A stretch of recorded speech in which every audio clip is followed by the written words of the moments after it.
The Agenda in the Summer with Nam Kiwanuka is made possible through generous philanthropic contributions from viewers like you. Thank you for supporting TVO's journalism. Summer music festivals are back. So to celebrate all this July, the Agenda in the Summer revisits conversations with a diverse cast of musicians and music experts. Tonight, M.I.A. Arul Pragasam, best known as M.I.A. from 2018.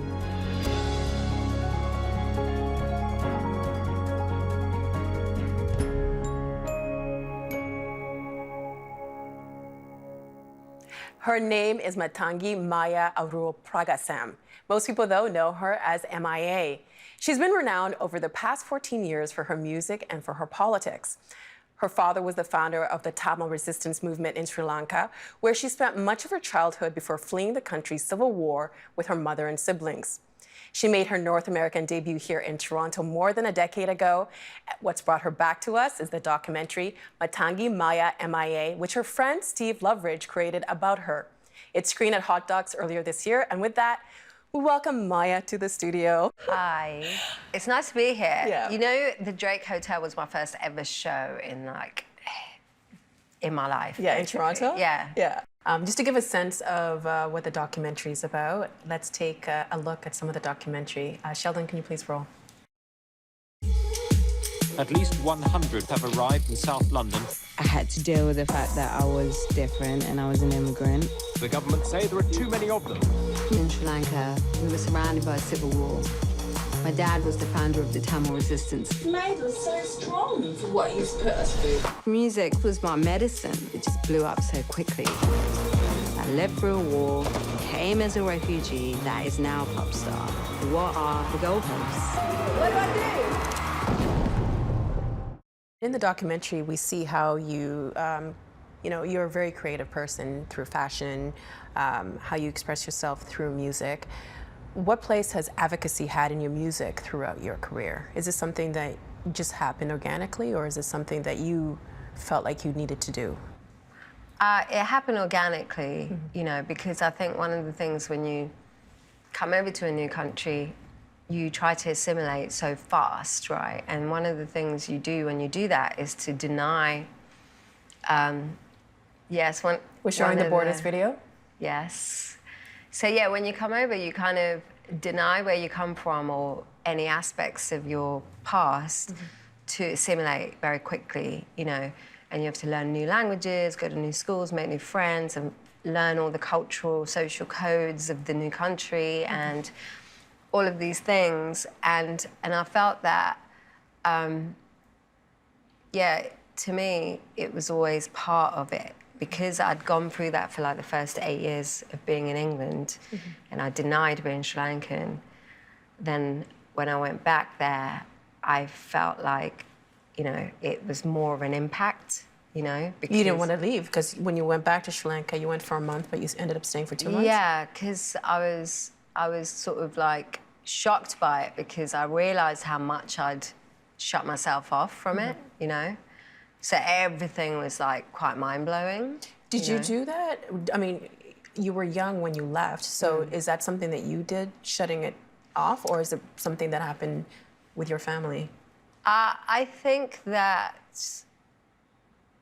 interesting question. I think personally I wanted to just like fit in and be cool and like I was interested in different things, you know. I was exposed to a new culture and a new country and new languages and new people and I was very curious, you know. And so part of me felt hopeless about being connected to Sri Lanka. Like I tried to write letters to people back home, but slowly you heard news that, you know, they're not there anymore, they've been killed, or blah, blah, blah, has moved away. And so the life that you remembered in Sri Lanka was sort of disintegrating, you know, and it was not the one that you left, you know, remembering. So I think it's just like a safety mechanism. You just kind of shut it off and, you know, go forward. But even in England, you didn't really fit in because you were called names. Yeah. And then there's an interesting part in the documentary where when you first go back to Sri Lanka and one of your relatives is like, oh, well, you didn't really experience this. What was that moment like? Was that hurtful? Yes, and I think that's really common for all of us, that who move is you don't quite fit in here, but when you go back, you don't quite fit in there, you know. And I think that's very unique to the immigrant refugee story, you know. And we're constantly trying to figure that out, especially if you're also the first generation, you know, like yourself. If you've made that transition and you do remember some of it, you know, to discuss those differences on both sides of where you come from is, it's quite difficult. And in the film, we see your dad, who founded Sri Lanka's Tamil resistance movement and worked with the Tamil Tigers. In Canada, our government lists the Tamil Tigers as a terrorist group and says, founded in 1976, Tamil Tigers is a Sri Lankan-based terrorist organization that seeks the creation of an independent homeland for Sri Lanka's ethnic Tamil minority. Although the group was militarily defeated in May 2009, subversion, destabilization, and fundraising continue, particularly in the diaspora. How do you view the Tamil Tigers? Well, my dad was part of a movement called EROS, Elam Revolutionary Organization of Students, which then later became part absorbed by the Tigers because the Tigers were larger in number. And part of EROS became something else, and then my dad became a mediator between the government and the Tigers. But the way I view the Tigers now is, you know, for me, I still say the problems that we face hasn't really been answered, and that hasn't been quite dealt with, and we as Tamils don't really have anybody to speak for us now or to be concerned about our issues, you know. And the international community were very quick to label and tag the Tigers, but at the same time, the accountability for the war crimes created by the government is very, very slow, you know, and nothing's really been done. So on the one hand, people were really offended by the Tamil people's support for Tigers. But if you take the Tigers away, the Tamil people just don't have anybody else. And we know that we're dealing with a government that's actually quite prejudiced and is racist, which is, you know, it goes back a long, you know, there's a history of it that's way beyond the Civil War, you know. And in terms of like the entire timeline of why Tamil people feel oppressed by the state, I think it goes longer than, you know, the 35 years or 40 years. So Tigers is one small part of the story, but that discrimination and oppression hasn't been fixed. And I think, it's really difficult to watch the silencing of Tamils, you know, using the word terrorism and association to the Tigers, you know, but really as a collective community, they one of the things is fighting for their identity. Like there needs to be an identity. There needs to be somebody that defines what the Tamil is. You know? But you've been called a terrorist yourself because you support the Tamil Tigers. How does that feel to be called a terrorist? Yeah, I mean, I'm a musician. You know, I haven't abused anyone or killed anyone or been to war in my life, and I think that it just shows the flippancy in which we use that word terrorism to apply to so many people who are, you know, underprivileged or minorities in faraway countries. And the West has a responsibility to understand you know, the diversity in problems faced around the world by many different communities. And, you know, it's the same. They were trying to apply this to something as drastic as, you know, what's happening in the Middle East, to what might happen in Ireland, and then what happens in Sri Lanka, to what happens in, you know, with ISIS or whatever, and then they join it all up to this one word. But it doesn't really discuss, like, the history of these places and really what's happened, and put these people in situations where they had to form resistance movement and had to fight oppression, you know. Well, what about on the artistic level? Like, how big a role do you think the controversy of your Tamil Tiger connection played in your success? I was the only Tamil singer who'd ever been nominated for an Oscar, Mercury, Brit, and A Grammy. And also won the BET award that same year, you know, and it's never happened in the history ever before or since. And it just so happens that that particular moment when that happened, the Sri Lankan civil war was coming to an end. Like, it's just common sense to me, or, you know, it's like, it goes without saying I'm gonna talk about it and be vocal about that, because it is part of who I am. It is, you know, it displaced me, and I built my life based on what happened there. And my family was still there, and many people were affected by it. You know, my grandma was affected by it. Like, it's not something that, you know, I was referencing. It's like, that is me. It's part of what I am.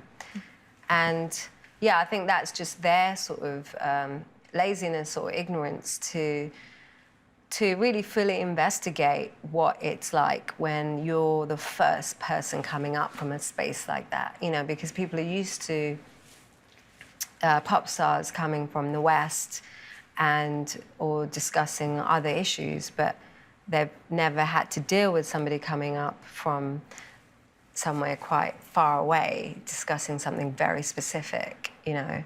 And I think it's easier to shut it down and be like, oh, this doesn't mean anything, than to actually take the time and understand it. And then that video, Born Free, Yeah.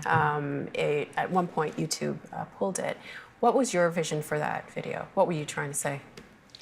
Well, it was based on a true story that I heard.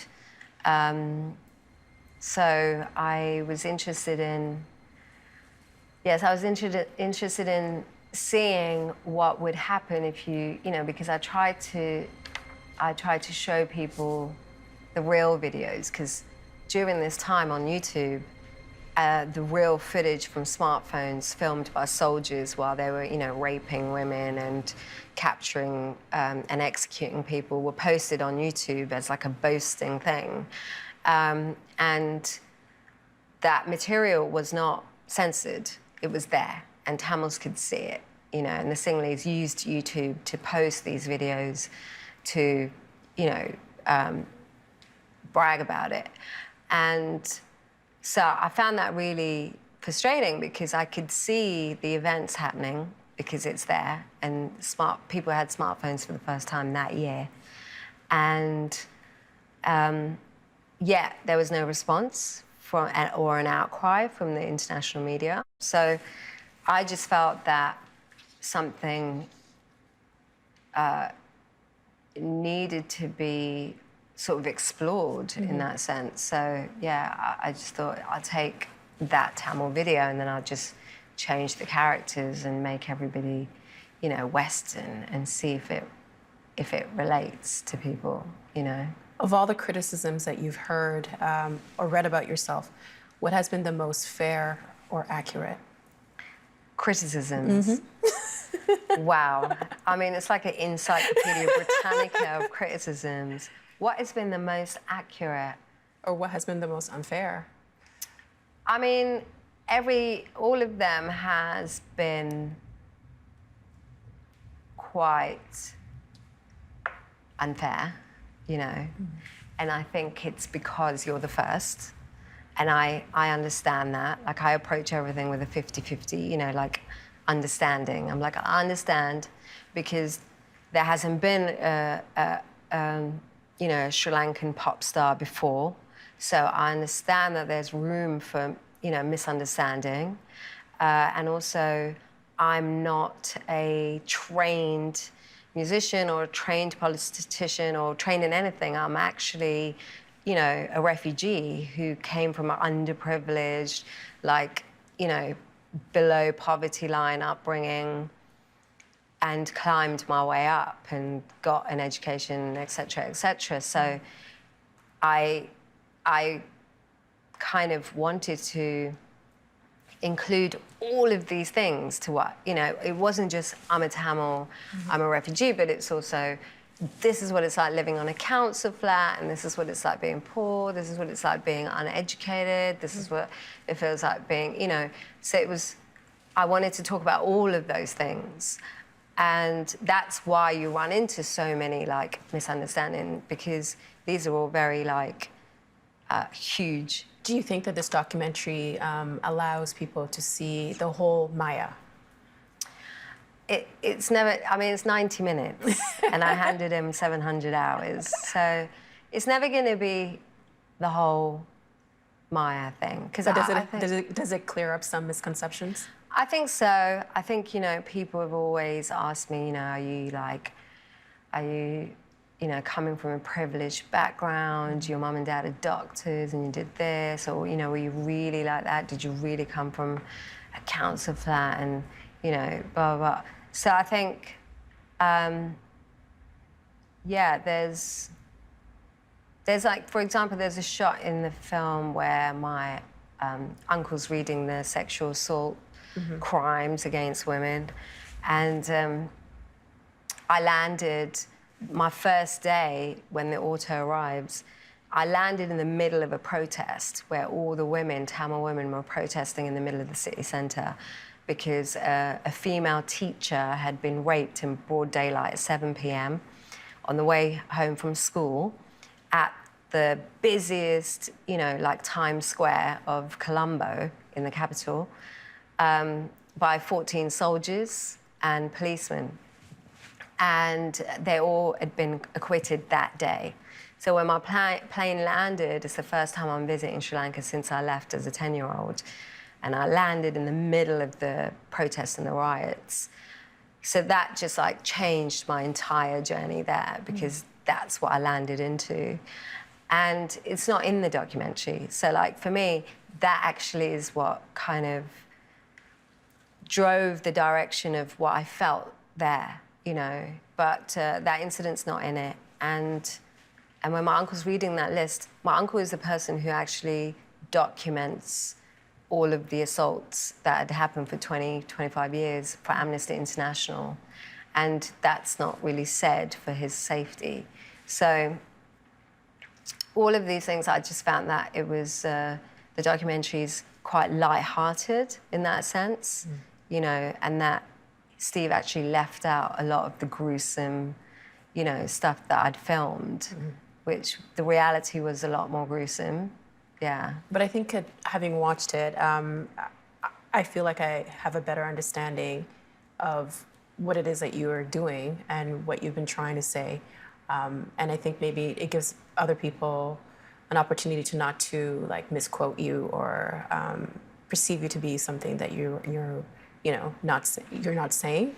But we only have like 1 minute left. We've actually gone over. Sorry. No, it's been a great conversation, and I wish we had more time. But what are your future plans for music and for continuing your activism?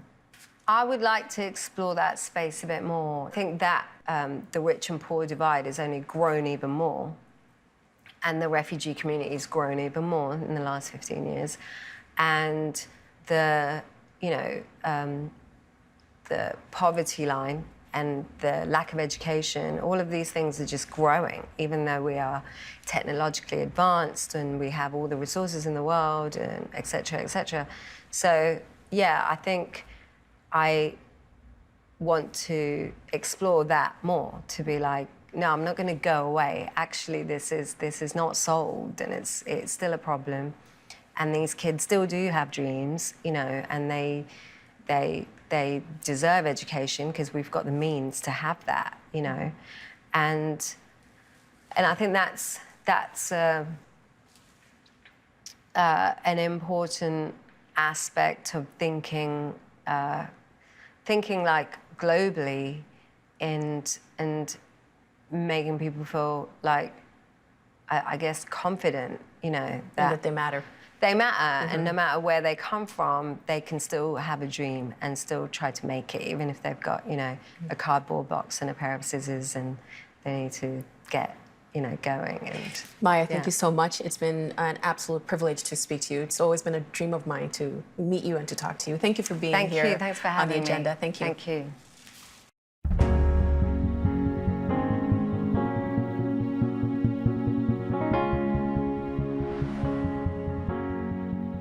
Every year, a commemoration takes place in Niagara-on-the-Lake. It's been happening for more than 100 years, but for many, its significance is only more resonant today given our collective experience of the current pandemic. Justin Chandler covers the Hamilton-Niagara region for Ontario Hubs, and he joins us from Hamilton to explain. Good to see you, Justin. Good to see you. All right, so we're going to do a little bit of a history lesson here. Can you take us back to Niagara Camp in Niagara-on-the-Lake? So our story starts with St. Vincent de Paul Cemetery, in which there's a Polish enclosure, it's called, and that's where the bodies of 20 Polish soldiers are buried. And you might be wondering why Polish soldiers are buried in Niagara-on-the-Lake, and this takes us back to World War I. Now, Niagara-on-the-Lake is often known for its tourism and its wineries, but back then it was actually a very important military hub, given its proximity to the border and access to other travel routes.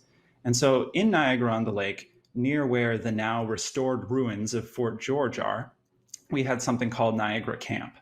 And Niagara Camp had two portions. One was a site for Canadian conscripts to train, and the other was a Polish camp called Camp Kosciuszko. And this is where volunteers who were fighting to free Poland trained. Now, Poland had been occupied by foreign powers for about 125 years. So these were people who'd volunteered to come to Canada and fight in the war effort in the hope that they could free Poland. So this is a whole bunch of the soldiers laid out, and you can see how things would have looked and just how many young men there were training at the time. Now, you spoke to a local historian about the Polish soldiers and their legacy on the town. He actually ended up writing a book on this. What can you tell us about him and the book itself? So Richard Merritt, he's a local historian in Niagara-on-the-Lake, and his book is called Training for Armageddon, and it's all about Niagara Camp. And at the time, the people in Niagara-on-the-Lake, when the Poles first started arriving, they were very concerned. They were thinking like, okay, all these young fighting men are going to come to town. They were getting locks changed on their stores and things like that. But eventually, they really became affectionate for them. And Richard Merritt, he calls them the boys when he talks about them. And he talks about how they were just these really good-natured people. And it started to happen that over time, Niagara-on-the-Lake was even stocking Polish books in the library. So the community really embraced these people. And then something happened in the fall of 1918. Can you tell us a little bit about that? Things obviously took a change for the bad. Yes. So things were going pretty well up until September. And that's when the 1918 flu pandemic, often called the Spanish flu, although it did not originate in Spain, that's when that hit Canada. And Niagara-on-the-Lake has the unfortunate distinction of being the first place that the flu pandemic touched here in Canada.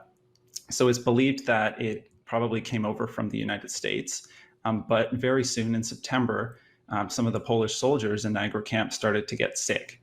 And the flu was very deadly, very dangerous. And there was another wave in January in 1919, but in the end, 31 trainees and 2 officers in the camp died because of the flu. What I find interesting is, as we are living in a pandemic now, there are some similarities and some differences in the way that things were handled back then. Was the way that, public health safety measures that are being handled now, that drastically different from when they were being handled there? Not in a lot of ways. I mean, there were not the same social safety nets that people had. So a lot of people would still have to work, but there were closures, there were lockdowns. People even wore masks. They were gauze masks that actually helped spread the virus a little bit more. But people thought they were doing something there. There didn't seem to be any sort of social distancing, Richard Merritt has noted. He said that there was actually a parade during the pandemic where soldiers from the camp marched into town, so something that we would not do now. But if you actually look at what happened during the Spanish flu in Canada, there were a lot of similarities to this pandemic. And I want to bring up a name. Her name is Elizabeth Asher. She was a journalist for the St. Catharines Standard at the time. Why is she so significant? Well, Elizabeth Asher is somebody who local historians I spoke to, like Donald Combe or like Roman and Andrew from the Polonia Canada Historical Institute, they say that she was really someone who touched a lot of people and was very important, but is an underappreciated historical figure. They say everyone in Niagara knows Isaac Brock. There's a gigantic statue of him, but not a lot of people know Asher. And now she was a St. Catharines Standard reporter, and she was very active in many different community groups. I don't know how she had time to do anything, but she sort of comes into this story because she was reporting on the Spanish flu in Niagara camp and on what was happening with the soldiers and on their war efforts. So they actually started calling her the Angel of Mercy. And she worked to help get medical help to them and with other volunteers and people in the town who were caring for them during the pandemic. As you can see from the group here, this was actually even done recently. So this is something that people worked to try and to give her due and help pay a little bit more attention to her. But Elizabeth Asher, one of the things that she did is that cemetery where those 20 Polish soldiers are buried, she actually worked to care for that cemetery. And so one of the ways that they remember this is through Polish Sunday. So the second Sunday of every June, and this has even happened during the pandemic, although without as many people, but people come to the cemetery and they'll lay flowers in years where it's safe. There's a parade. So it's the sort of thing where, although this happened 103 years ago, every single year it's been commemorated and people come out and they show their support. And it's something that I think is really touching. And when I talk to historians about this, it's something that they even tear up when they think about. Like Richard Merritt has pointed out, like the men who died there, they were volunteers. They came out trying to do something good. And tragically, they lost their lives in the pandemic. But I think it's really beautiful that today people are still working so hard to make sure that they're remembered and that what they did for Poland, what they did for Niagara, and what they did for Canada is still remembered. Justin, thank you so much, and we'll see you on the next one. Thank you very much. And that's it for tonight's Agenda in the Summer. I am Jay Jaganathan. Thanks for watching TVO and for joining us online at tvo.org. Have a good weekend, and Nam will see you again on Monday. The Agenda in the Summer with Nam Kiwanuka is made possible through generous philanthropic contributions from viewers like you. Thank you for supporting TVO's journalism. Ontario Hubs are made possible by the Barry and Laurie Green Family Charitable Trust and Goldie Feldman. And by viewers like you. Thank you.